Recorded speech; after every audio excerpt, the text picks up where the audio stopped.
ان اللہ ملائکتہ یصلون علی النبی یا ایھا الذین آمنوا صلوا علیہ وسلموا تسلیما اللہم صل علی سیدنا مولانا محمد وعلی آلہ وصحبہ افضل صلواتک بعدد معلوماتک بارک وسلم اللہم صل وسلم علی النبی الأمی وعلیہ اللہم صل علی سیدنا مولانا محمد صلاة تنجنا بها من جميع الأحوال والآفات وتقضي لنا بها من جميع الحاجات وتطهرنا بها من جميع السيئات وترفعنا بها عندك على الدرجات وتبلغنا بها أقصى الغايات من جميع الخيرات في الحياة بعد الممات إنك على كل شيء قدير.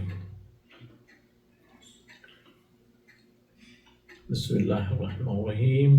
والعصر إن الإنسان لفي خسر إلا الذين آمنوا وعملوا الصالحات وتواصوا بالحق وتواصوا بالصبر. صدق الله العظيم وصدق رسوله النبي الكريم ونحن على ذلك لمن الشاهدين والشاكرين. عزیزان محترم، بڑی مختصر سی صورت ہے، یہ صرف 3 آیتوں پر ہے. والعصر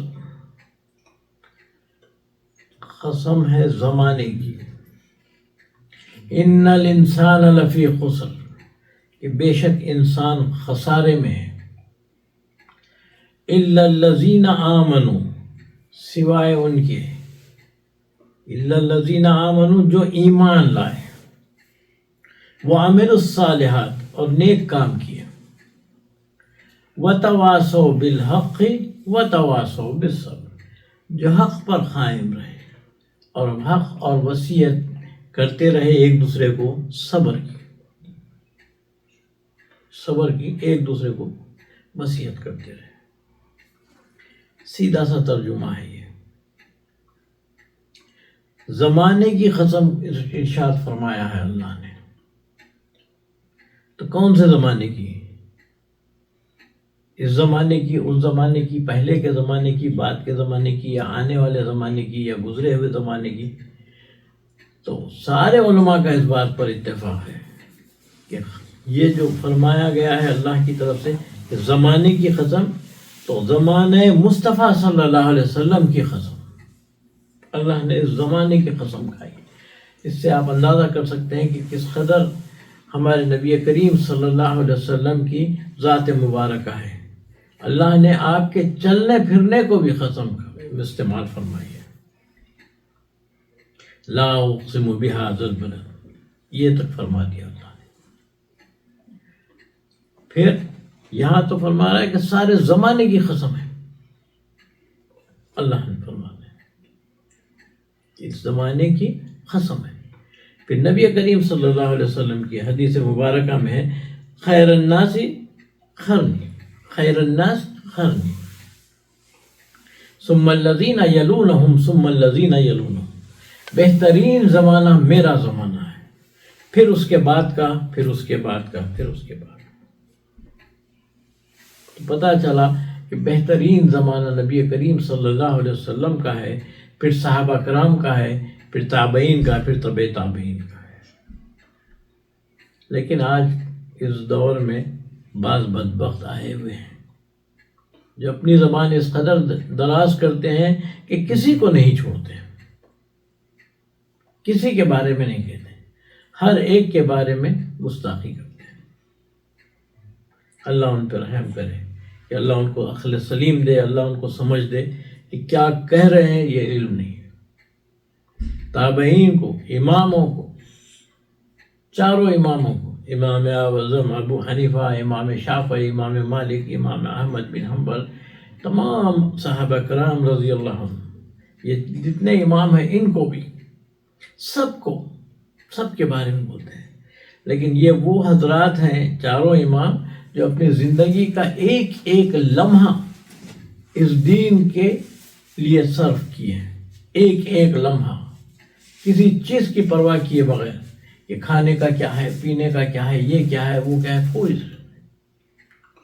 ٹھیک یہی حال احادیث جمع کرنے میں بھی ہے کہ امام اعظم، امام بخاری، امام مسلم وغیرہ یہ سب کیا ہے، احادیث جمع کرتے ہیں.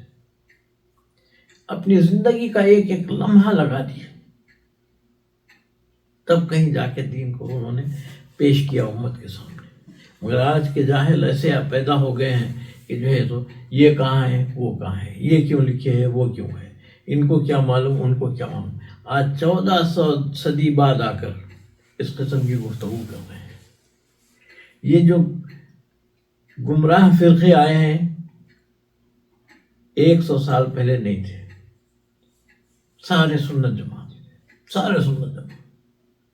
یہ وہابی کب سے پیدا ہوئے؟ 1924 میں پیدا ہوئے، اس سے پہلے کچھ نہیں تھا۔ خیر، اب بات دوسری ہو جائے گی، ہم اپنی بات کرتے ہیں کہ دیکھیے اعمال کی دنیا ہے، اعمال کی دنیا ہے۔ اعمال کو 2 کیٹیگریز میں رکھا جاتا ہے۔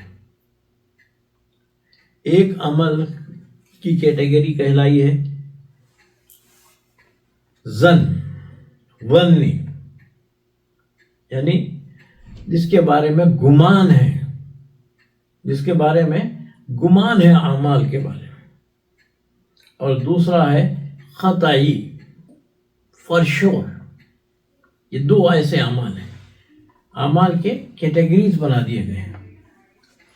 آپ دیکھیے نماز کتنی بہترین عبادت ہے، سب میں بڑی عبادت ہے، لیکن کوئی یہ کہہ سکتا ہے کہ میری نماز قبول ہوئی ہے؟ کوئی بڑی ہستی رہنے دو، کوئی نہیں کہہ سکتا، بس گمان ہے کہ اللہ قبول کر لے گا۔ صدقہ، خیرات، حج، یہ سارے بڑے بڑے اعمال ہیں، بڑے بڑے اعمال ہیں، لیکن کوئی یہ دعویٰ نہیں کر سکتا کہ میرا یہ عمل اللہ نے قبول کر لیا ہے۔ قبول کر بھی سکتا ہے، قبول نہیں بھی کر سکتا ہے۔ ابھی تو ہم امتحان میں بیٹھے ہیں، ابھی تو ہم امتحان میں بیٹھے ہیں۔ پرچہ جب ہاتھ میں سے نکل جائے گا تب پتہ چلے گا کہ ہمارے اعمال کو اللہ نے قبول کیا یا نہیں کیا۔ کوئی نہیں کہہ سکتا، لیکن ایک عمل ہے جو قابل قبول ہے، اور وہ ہے درود شریف۔ یہ ایک ایسا عمل ہے جو قابل قبول ہے اللہ کے پاس، اس میں رد ہونے کا تو سوال ہی نہیں ہے۔ اور یہ وہ واحد عمل ہے جس کے لیے اللہ تبارک و تعالیٰ کا ارشاد ہوتا ہے کہ میں خود بھی کرتا ہوں اور تم لوگ بھی کرو، اس میں میرے ساتھ شامل ہو جاؤ۔ اسی لیے ہم جب کہتے ہیں کہ اللہم صلی علی، اللہم صلی علی سیدنا مولانا محمد، یہ جب ہم کہتے ہیں، یہ سب پڑھتے ہیں، تو ہم کیا کہہ رہے ہیں؟ ہم اللہ سے کہہ رہے ہیں کہ اے اللہ ہمارے نبی کریم صلی اللہ علیہ وسلم تو درود بھیج، تو سلام بھیج میرے مولا۔ اللہ نے ہم سے کہا ہے تم بھیجو، اور ہم اللہ سے کہہ رہے ہیں کہ آپ بھیجیے، تو کیا مطلب ہوا؟ مطلب ہوا کہ ہم اس بات سے واقف ہی نہیں ہیں کہ کیا مقام ہے، کیا مرتبہ ہے۔ بس اتنا ہی معلوم ہے کہ آپ کے نزدیک یہ بزرگ ترین ہستی ہے، آپ کے پاس اس سے بڑی ہستی کوئی اور نہیں۔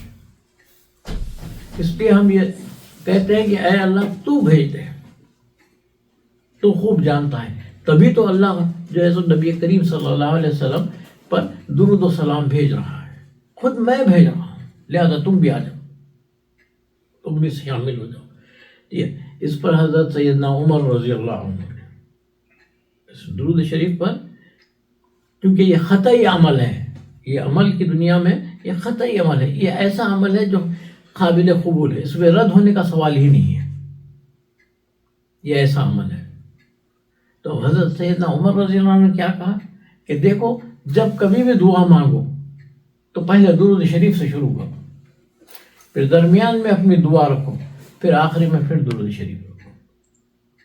جو اللہ رب العالمین ہے، اللہ کریم ہے، رحمت للعالمین کے اس پر پڑھے گئے اس درود کو اللہ لیتا ہے، تو یہ ہرگز نہیں ہو سکتا کہ اوپر سے درود لے لے، نیچے سے درود دے لے اور بیچ میں ہماری دعا کو چھوڑ دے۔ نہیں، ایسا نہیں ہے۔ اللہ لیتا ہے تو پورا ہی لیتا ہے، دعا بھی لے گا، درود بھی لے گا، یہ بھی لے گا، سب لے گا۔ قبولیت کا معاملہ عجیب ہے کہ اللہ تبارک و تعالیٰ کو پسند آنے کی بات ہے۔ ہمارے اعمال اللہ کو پسند آنے کی بات ہے کہ اللہ کو کیسے پسند آتا ہے، کیا پسند آتا ہے، یہ ہم نہیں کہہ سکتے۔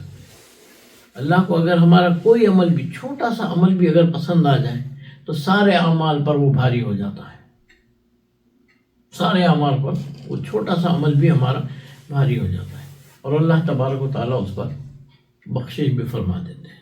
اجر تو اجر عظیم ہوتا ہے، اجر تو اجر عظیم ہوتا ہے، اس قدر اجر ہوتا ہے کہ اللہ جو ہے بخش دیتا ہے۔ تو عزیزان محترم، کہ ہم کو چاہیے کہ اپنے اعمال کی اعمال پر غور کریں کہ ہمارے عمل کیسے ہیں اور کون سا عمل ہمارا ہے جو اللہ کی بارگاہ میں قبول ہونے والا ہے۔ تو اس لیے کہتے ہیں کہ کثرت سے درود شریف پڑھا کریں، کہ وہ عمل ہے جو آپ کا ہمیشہ ہی قبول ہوتا ہے، اس میں رد ہونے کا سوال ہی نہیں ہے۔ تو اس سلسلے میں ہم انشاءاللہ پھر کبھی بات کرتے ہیں۔ وما علینا الا البلاغ۔